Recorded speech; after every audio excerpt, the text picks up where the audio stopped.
Muy buenas, vamos a empezar a grabar unos vídeos sobre formulación inorgánica. Empezaremos por los compuestos binarios y más concretamente con los hidruros, que son los más fáciles.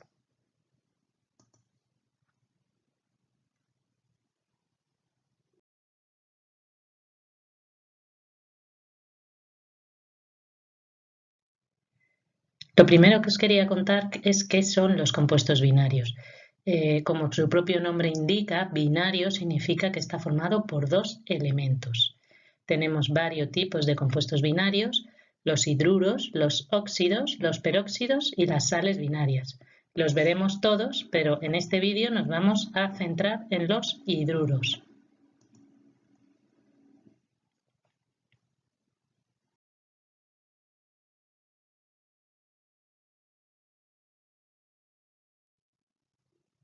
Quería comentar algunas consideraciones que hay que tener en cuenta antes de empezar lo que es la formulación propiamente dicha. Primero, tenemos que recordar siempre que el elemento más electronegativo siempre lo vamos a escribir a la derecha. ¿Y cómo voy a saber yo cuál es el elemento más electronegativo? Pues primero conociendo la tabla que vamos a ver a continuación.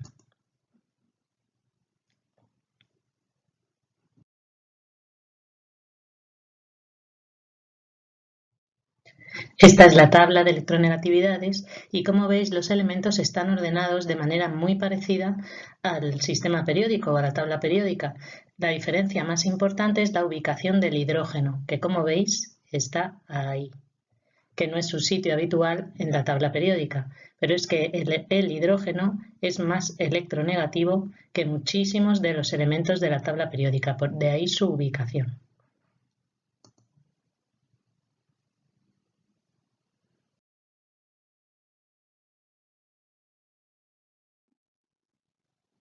Como ya he dicho, los hidruros pertenecen al grupo de los compuestos binarios.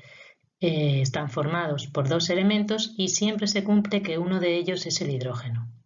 Podemos ver en el ejemplo de esta molécula de agua que tenemos un oxígeno y dos hidrógenos. Por lo tanto, tenemos dos elementos, oxígeno e hidrógeno.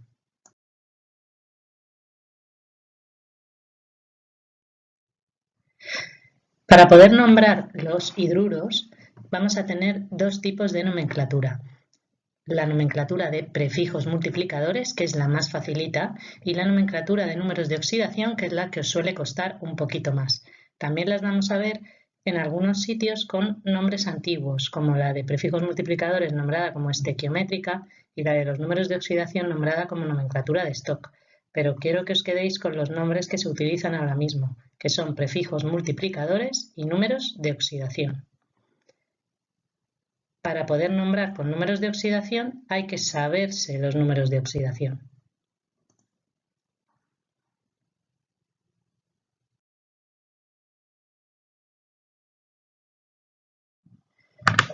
Antes de meternos con los números de oxidación, sí quería recordar cómo se nombran los prefijos multiplicadores.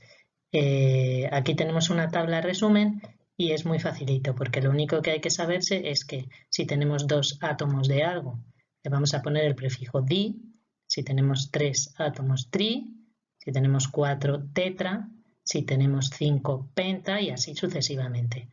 Son nombres muy facilitos de aprender.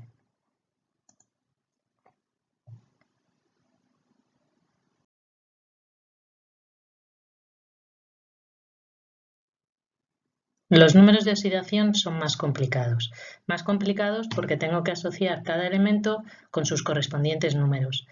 ¿Me los tengo que saber? Pues como hemos dicho antes, sí me los debo saber. ¿Me tengo que sentar a aprendérmelos? Bueno, pues probablemente con la práctica nos vamos a ir aprendiendo los más importantes. Aún así, pues sí que puede haber un momento dado en que haya que sentarse, repasarlos y metérnoslos en la cabeza. ¿Qué dos cosas importantes tenemos que saber con respecto a los hidruros sobre los números de oxidación? Que el hidrógeno siempre va a actuar con el número de oxidación 1, a veces en positivo y a veces en negativo, pero a la hora de formular o de nombrar eso no me va a afectar mucho, solo me va a afectar porque el hidrógeno irá ubicado a la derecha o a la izquierda en función de con qué actúe. Y segunda cosa importante, que el número de oxidación de los metales, que son estos de aquí, siempre es positivo. ¿De acuerdo?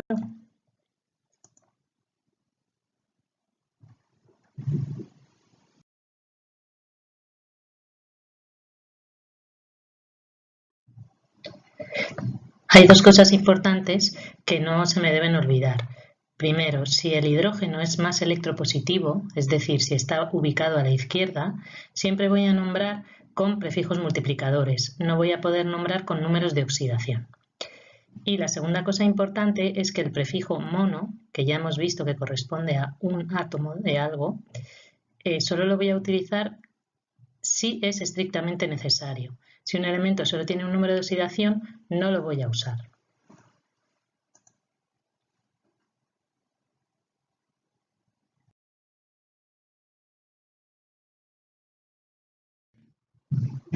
Vamos a ver ahora unos ejemplos concretos para entender bien cómo se nombra con prefijos multiplicadores. Antes de empezar a explicar los ejemplos, sí quería indicar varias cosas importantes. Primero, siempre vamos a empezar a nombrar el compuesto por el elemento que está a la derecha. Segunda cosa, ese elemento que está a la derecha siempre va a terminar en uro. Y tercera cosa, cuando a mí no me aparezca ningún numerito pequeñito, es decir, ningún subíndice, significa que el subíndice es 1. Es decir, el 1 no se escribe como subíndice. Una vez sabiendo estas tres cosas, vamos a empezar a ver cómo se nombran. A nosotros nos van a dar una fórmula, en este caso LIH, y yo tengo que saber nombrarla con prefijos multiplicadores. ¿Cómo lo voy a hacer? Primero, he dicho que se nombra el que está a la derecha, que en este caso es el hidrógeno. No se escribe hidrógeno, porque hemos dicho que lo que está a la derecha termina en uro, entonces se escribe hidruro. Miro el segundo elemento, el que ya está a la izquierda, en este caso es el litio. ¿Tiene algún número pequeñito? No, por tanto escribo hidruro de litio. Este segundo caso ya sí que tiene numeritos pequeñitos o subíndices. Entonces, me fijo, el hidrógeno tiene al lado el 2. Si recordamos en la tabla de prefijos multiplicadores, cuando yo tenía el número 2, yo lo escribía como di. Entonces, en este caso pondría dihidruro porque tengo dos hidruros, dos hidrógenos, ¿de acuerdo? ¿El berilio tiene número pequeñito? No, pues entonces se llama dihidruro de berilio. Vamos al caso del HF. ¿Qué pasa en este caso? Que el hidrógeno no está a la derecha. En estos otros dos casos sí estaba a la derecha, pero en este caso el hidrógeno no es el más electronegativo. Es más electronegativo el flúor. Por tanto, él es el que está a la derecha y él es el que va a terminar en uro. Por eso le vamos a nombrar fluoruro. Y luego, ¿cuál es el elemento que está en este caso a la izquierda? Pues es el hidrógeno y le llamamos fluoruro de hidrógeno. Os preguntaréis, ¿por qué no fluoruro de hidruro? Porque yo lo que termino en uro es el elemento que está a la derecha y en este caso el hidrógeno no está a la derecha, ya está terminando en uro el fluoruro y el hidrógeno se nombra normal, igual que yo había nombrado normal el berilio o normal el litio. ¿De acuerdo?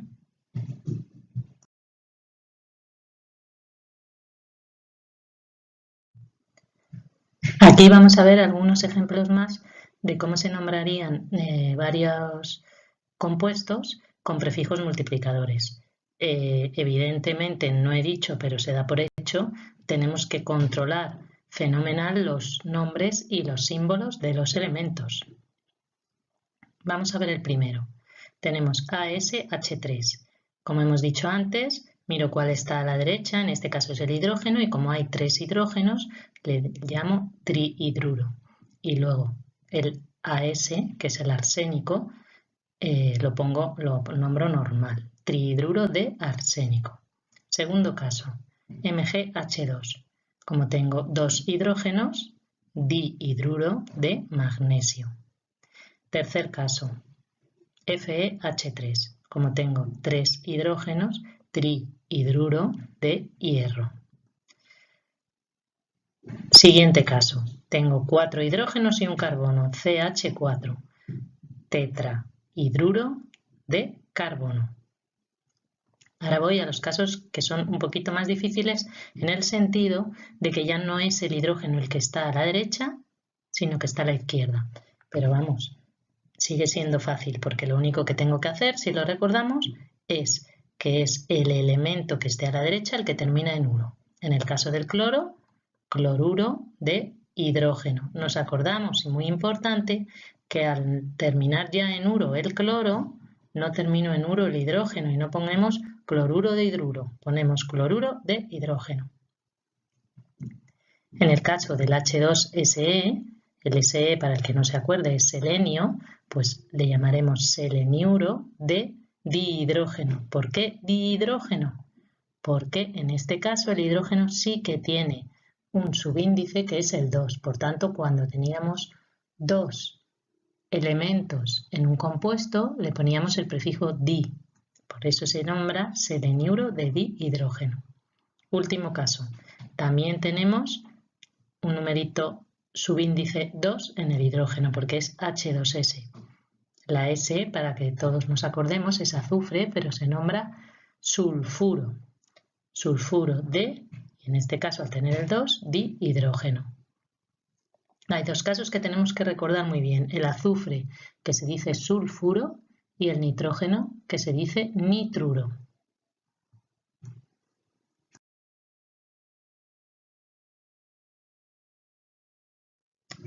Bueno, pues vamos a explicar ahora la nomenclatura con números de oxidación. Como es la más difícil, vamos a poner los 5 sentidos en enterarnos muy bien de cómo se hace.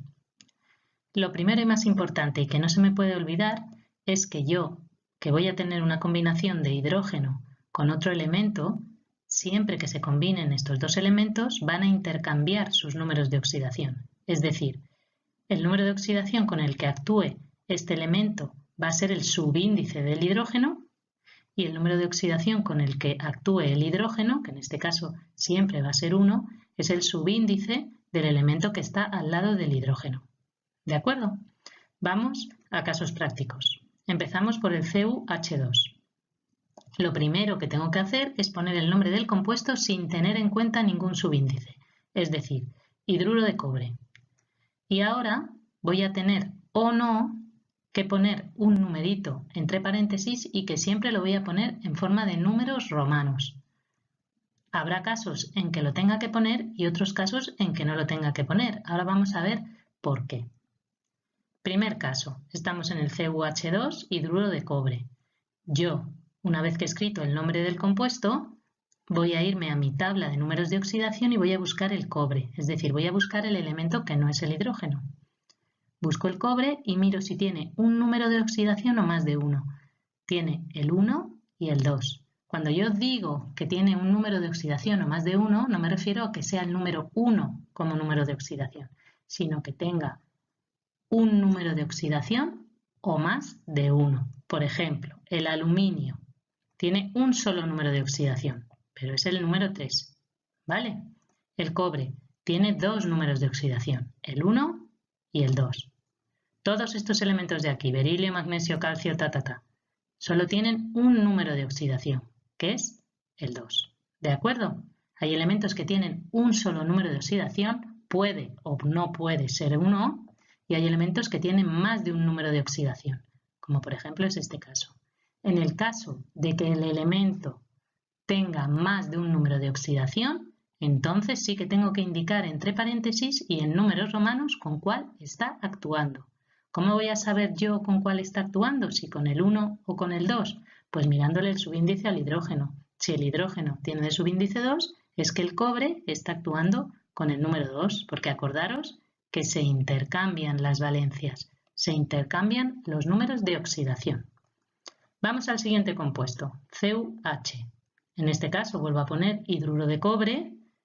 Como sé que el cobre tiene más de un número de oxidación, sé que voy a tener que poner numerito entre paréntesis y ahora voy a comprobar con qué está actuando el cobre en este caso.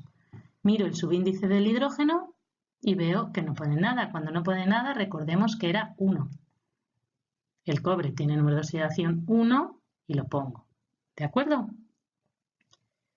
¿Por qué estoy poniendo números de oxidación en el cobre entre paréntesis? Porque tiene más de uno y tengo que indicar en cada uno de los compuestos con cuál está actuando.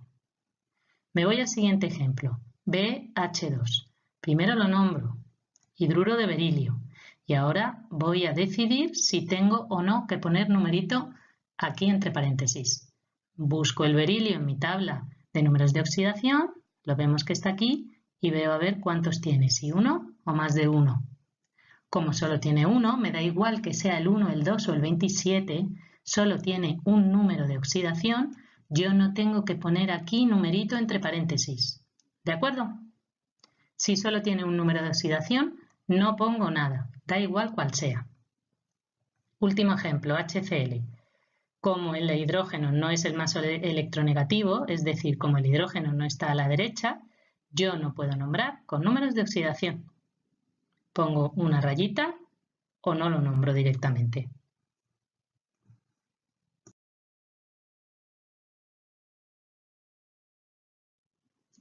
Vamos a ver algunos ejemplos más de nomenclatura con números de oxidación. Lo primero que tengo que recordarme es que cuando el hidrógeno no está a la derecha, es decir, este caso y este caso, yo no puedo nombrar con números de oxidación. Me limitaré a nombrarlo con prefijos multiplicadores y ya está, porque yo no lo puedo nombrar de otra manera. Me centro ya en los casos en que sí puedo nombrar con números de oxidación. Empezamos por el primero. ASH3. Ya hemos dicho que lo primero es que yo pongo el nombre del compuesto, hidruro de arsénico. Ahora decido si tengo o no que poner el numerito romano entre paréntesis. ¿Cómo lo decido? Pues yo tengo que saberme si el arsénico tiene un solo número de oxidación o tiene más de uno. De ahí lo que os decía de que hay que saberse la tabla de números de oxidación, porque a mí me van a decir ASH3, yo voy a poner hidruro de arsénico, pero tengo que saber si hay o no que poner el numerito entre paréntesis.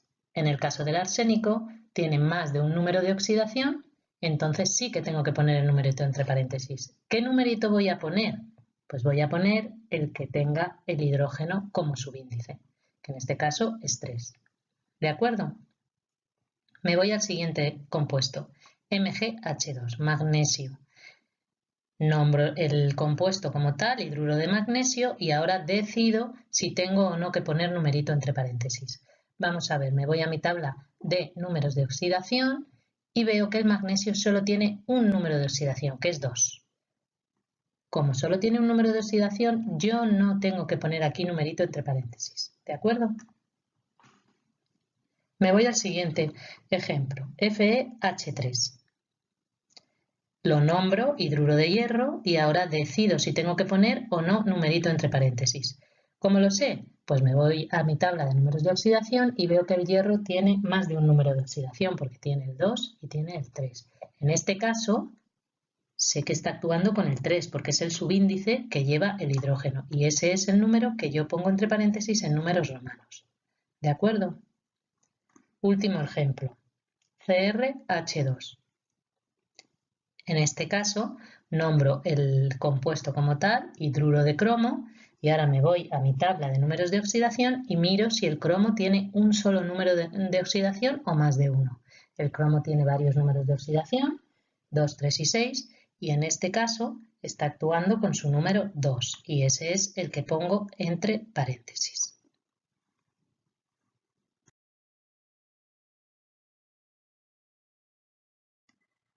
Bueno, hasta ahora yo he aprendido a que a partir de una fórmula soy capaz de nombrar el compuesto de dos maneras distintas, con prefijos multiplicadores y con números de oxidación.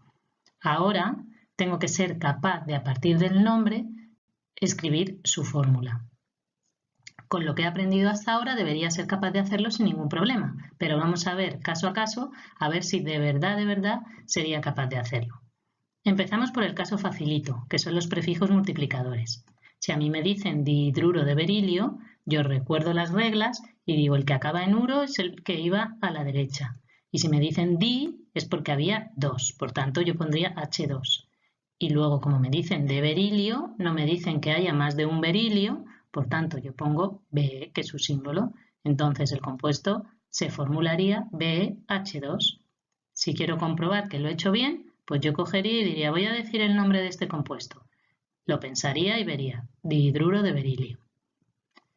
Vamos a un caso un poquito más difícil que son con los números de oxidación. A mí me van a decir hidruro de cobalto 3, simplemente me tengo que acordar de que el cobalto va primero y que el hidruro es el que va segundo, porque el que acaba en uro va a la derecha, y pondría CuH, y luego tendría que añadir el numerito que va entre paréntesis al hidruro, porque acordaros que se intercambiaban las valencias. Entonces, el 3 del cobalto se lo tengo que poner al hidruro en la fórmula.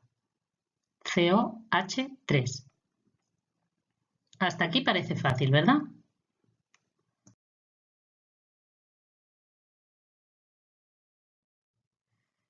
Bueno, ahora vamos al caso más difícil que nos podemos encontrar, que es que me digan el nombre de un compuesto y no venga ningún numerito entre paréntesis. Por ejemplo, el caso del hidruro de galio. ¿Qué pasa aquí? Pues que si yo no me sé los números de oxidación, la tabla de números de oxidación que os he comentado antes, pues entonces yo escribiría GAH y me quedaría tan tranquilo.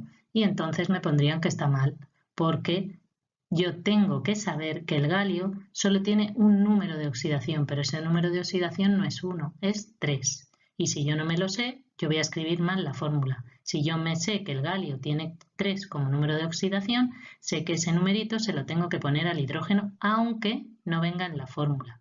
Acordaros, perdón, no venga en el nombre. Acordaros que en el nombre no va a venir el número de oxidación entre paréntesis en los elementos que solo tengan un número de oxidación. Ni yo lo tengo que escribir, ni a mí me lo van a dar cuando me den el nombre.